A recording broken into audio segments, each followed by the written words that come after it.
was him. He hurt my feelings. But, anyway. Now, I meant to talk about something else earlier on, and I forgot what it was. I've remembered what it is again, but I've also forgotten. And that's really what adulthood is like most of the time.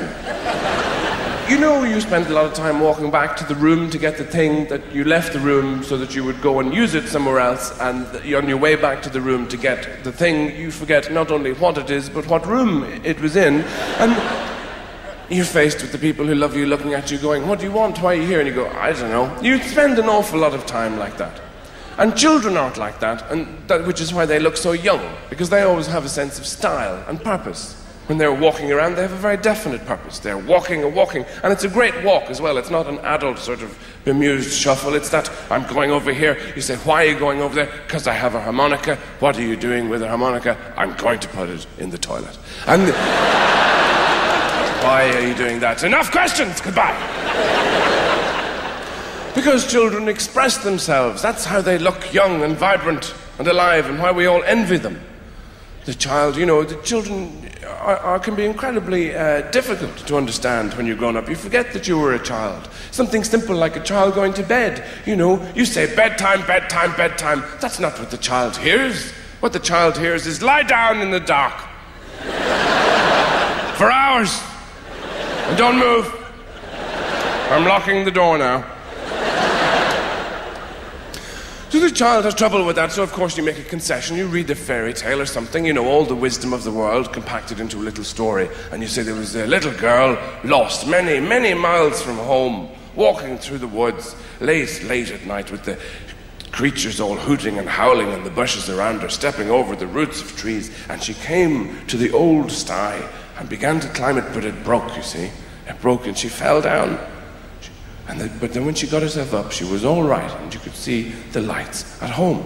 And she began to walk towards home, and then a thing ate her. Good night. Night-night.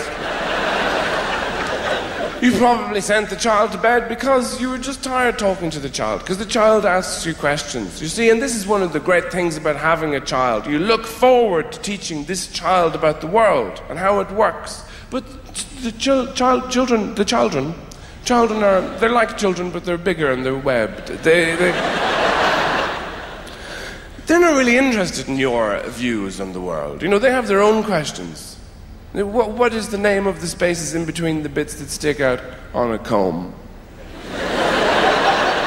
I don't know. I'm not sure. Well, what do you call the place underneath the kettle? I don't know! Bedtime. But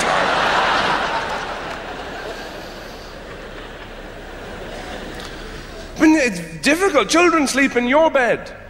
This is part of having children. It's very important for a child's development to sleep in the grown-up's bed because their bones are growing in particular directions.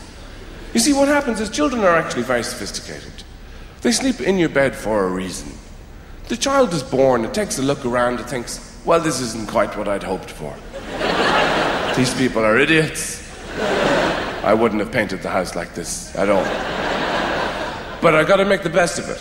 So how do I've got to maximize my resources. So the key thing is to stop these people having any more children. So children get urine samples sent through the post and sprinkle it on their beds. They're busy people. They don't have time to pee the beds themselves. And then they crawl into your bed. And because their bones are growing and everything, they can only sleep in certain positions, obviously. The crucifix and the swastika tend to be the most popular. Sometimes a combination of the two.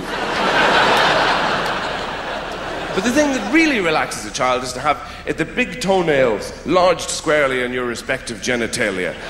That ensures a blissful night's slumber. Then the sexual kidnapping is complete. No touchy-touchy, no kissy-kissy. You two need lots of sleep. I have many questions for tomorrow.